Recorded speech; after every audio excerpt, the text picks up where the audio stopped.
जय श्री कृष्णा, जय श्री राम, जय गौ माता, राधे श्याम। आप सब कैसे हैं? आप देख रहे हैं हमारा तुलसी तपोवन यूट्यूब चैनल। इस वीडियो में हम चर्चा कर रहे हैं कि वट सावित्री पूजा की विधि क्या है।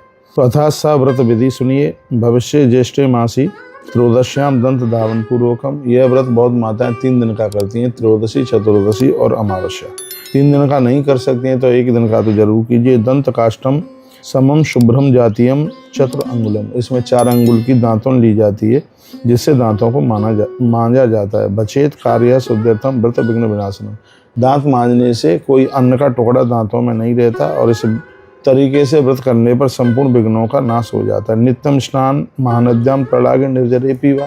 यदि आसपास में नदियां हैं वहाँ स्नान करें, सरोवर है वहाँ स्नान करें, कुआं बावली है वहाँ स्नान करें, हैंडपंप है, नहीं तो फिर अपने घर में ही स्नान कीजिए। विशेषता अमावस्याम स्नानम सरसम रज्ज्वल। लिखा गया है कि पीली मिट्टी में सरसों का चूर्ण मिला करके स्नान किया जाए। तिला मलकलकेना केसान संशोध्य यत्नतः। इसमें लिखा हुआ है कि तिल भी मिट्टी में मिला करके और आप स्नान कर सकते हैं। कौन सा भी दिन पड़ा हो, इसमें माताओं को केसान शोध्य यत्नतः, इसमें अपने केसों को धोए तब ही यह व्रत पूरा होता है। एक बार मैं फिर कहूँगा, पुराण मेरे सामने है, इसमें लिखा केसान संशोध्य यत्नतः। प्रयत्न पूर्वक केसों को जरूर, सिर को जरूर धोइएगा। स्नात्वा चैव शुचिर भूत्वा बटम सिंचेत उदके। तत्पश्चात धुले हुए वस्त्र पहन करके और 1 लोटा जल भर करके रखे, जो बरगद के पेड़ों में डालना है, जिसमें कम से कम 1.25 लीटर पानी होना चाहिए। सूत्रेण वेष्टत भक्ता गंध पुष्पाक्षतई सुवई। इसमें कच्चा धागा सूत होना चाहिए, फूल, पुष्प और इसमें चावल और कहा गया है। वैसे मैंने पिछली वीडियो में सब सामग्री आपको बता दी है। भींगा हुआ चना, ये चीज़ें होनी चाहिए। नमो व्यवस्था अतिथि कुर्याचम प्रदक्षिणाम। कहा जाता है सूर्य भगवान को वंदन प्रणाम किया जाता है, परिक्रमा की जाती है, सुबह तो सूर्य को ही अर्घ दिया जाता है। इसमें वृद्धि क्षय तथा रोगे। यदि कोई बूढ़ी माता है तथा रोगी हैं या ऋतुमत्याम तथैवच, या कोई नारी ऋतुकाल में है तो कार्येद विप्र हस्तेन सर्वई संपद्यते शुभम। तो ब्राह्मण के हाथों से, ब्राह्मण की पत्नी के हाथों से व्रत कराइए, ये पूजा कराइए। वृद्धक्षय, कोई वृद्ध है, तथा रोगे, यदि कोई रोगी है, तथा ऋतुमत्याम तथैच, यदि नारी का ऋतुकाल आ गया है तो उस समय में क्या करना चाहिए? कार्येद विप्र हस्तेन सर्वम संपद्यते शुभम। तो ब्राह्मण पत्नी के द्वारा यह पूजन या ब्राह्मण के द्वारा यह आप पूजन कराएं तो ये अपने आप में बहुत ज़्यादा शुभ होगा, ऐसा वर्णन किया गया है। ज्येष्ठ मासी स्थित पक्षे द्वादश्याम रजनी मुखे व्रतम त्रात्र बुद्धस्थ तस्साम रातो स्त्रा भवित। वर्णन किया गया है कि ज्येष्ठ में बहुत जगह पूर्णिमा को भी यह व्रत माना गया है, लेकिन ज़्यादातर इससे इसकी महिमा अमावस्या को ही बताई गई है। पेज में पलट रहा हूँ और भी पूरी विधि आपके पास में रखूँगा। और इसमें आगे कहा गया है कि सद्भा वापि सपुत्रा, अपने सद्भा नारी अपने पुत्र और पति के लिए भर्तु आयु वृद्धस्य कुर्वाद व्रतमिदं शुभम। पति की आयु बढ़ाने के लिए व्रत बहुत ज़्यादा विशेष माना गया है। अब कहा जाता है स्नात्वा चैव शुचिर भूत्वा नियमम कार्यतः। यदि आपने स्नान नहीं किया है तो ये व्रत आप नहीं कर सकते। लिखा है बड़ समीपे गत्वा आचम्य मासा पक्षाय लिख्यम मम भर्तुम पुत्राणाम च आरोग्य प्राप्त्यर्थम जन्म जन्मनि अवैध प्राप्त्यर्थम च सावित्री व्रतमहम करसे।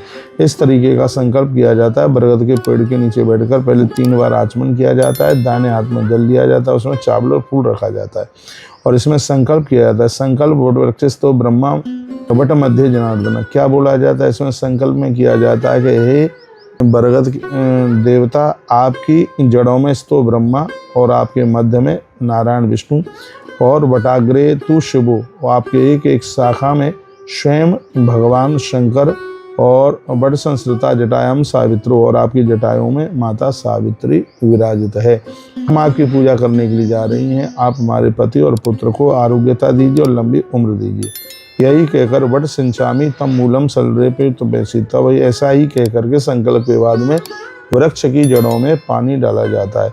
सूत्रेण वेष्टेद भक्त्या गंध पुष्पाक्षतई सुबई। जो सूत आप बांध रहे हैं, पहले उसमें रोली लगाई जाती है, उसके ऊपर फूल रखा जाता है, तो ये बहुत ज़्यादा शुभ होता है। और सूत को सामने रख करके कैसे प्रार्थना की जाती है?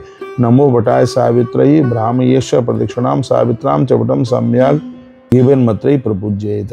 कहा कि हे माता सावित्री, जैसे तू काल के गाल में से अपने पति को ले आई, उसी प्रकार से हे माँ तू मेरे पुत्र और पति की ऐसे ही तू रक्षा करना। तो वो पूजा करके, सूत की पूजा करके फिर उसको बांधा जाता है। लिखा गया, वर्णन किया गया, उसको 5 बार 7 बार, कम से कम 7 बार तो कीजिए, 7 बार 21 बार, और उसको 108 बार उसको बांध सकते हैं। एवं विधि वही कृत्वा समय ग्रही मांगता। ऐसा करते हुए, पूजा करते हुए, परिक्रमा करते हुए जो चीज़ें आप घर से बना करके लेकर के गई हैं वह भी जड़ों में रखी जाती हैं। तत्सम्यगा ग्रह आगता, उसके बाद अपने घर आइए। हरिद्रा चंदने नैव गृह मध्य लिखे बटम, कहते हैं हल्दी चंदन के द्वारा अपने घर में माता सावित्री का नाम लिखा जाता है, और कई जगह बरगद के वृक्ष की फोटो भी लगा दी जाती है। तत्रो विशेष संकल्प्य पूजा कार्याम प्रेतना इति वटम संपूज्य सावित्री पूजाम कार्या।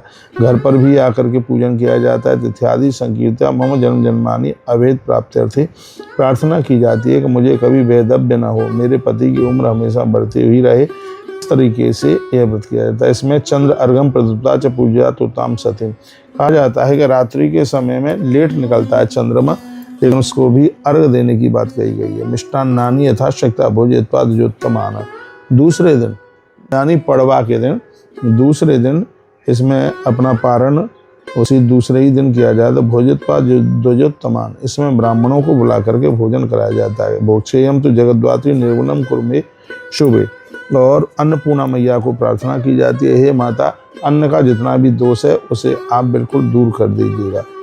परि वस्त्रम वस्त्रोपरि, फिर कहा जाता है कि इसमें वस्त्रों को दान में दिया जाता है। आदित्य वर्णा धर्मज्ञा साक्षात लाकरा तवाद, ध्यान किया जाता है। ब्रह्मणा सहितम देवी सावित्रम लोकमात्रम सत्यव्रतम च सावित्री यम चावाम माहम, उसमें ब्राह्मण में ही स्वयं विधाता ब्रह्मा, शिव और नारायण का और धर्मराज का उसमें दर्शन किया जाता है। कहा जाता है कि दूसरे दिन ब्राह्मण देवता को चरण धो करके उसको भोजन करा करके उसको दक्षिणा दी जाती है, और तब कहीं यह व्रत पूरा होता है। फिर माताएं अपना व्रत खोलती हैं, और इस व्रत में जब व्रत खोलती हैं तो कच्चा भोजन नहीं, पका हुआ मिष्टान वगैरह ही लेती हैं, खीर लेती हैं, पूड़ी इत्यादि लेती हैं। इस बात का ये वर्णन किया गया है। भर्तानाम बंधनम, कहते हैं कि वो माताएं अपने पति के चरण छू करके उनका आशीर्वाद लेती हैं। तो इस तरीके से यह व्रत पूज्य माता शक्ति के लिए एक बहुत बड़ा व्रत है, और इसको बड़ी श्रद्धा के साथ में इस व्रत को बिल्कुल करना ही चाहिए। मन वचन और कर्म से इस व्रत को किया जाता है, और इसमें माता सावित्री की कृपा से बुद्धि मिलती है, परिवार मिलता है, धन संपदा, और अंत में नारी को मोक्ष की प्राप्ति होती है। इतना बड़ा यह व्रत है, तो इस व्रत को जानकार समझदार लोगों को बिल्कुल करना चाहिए।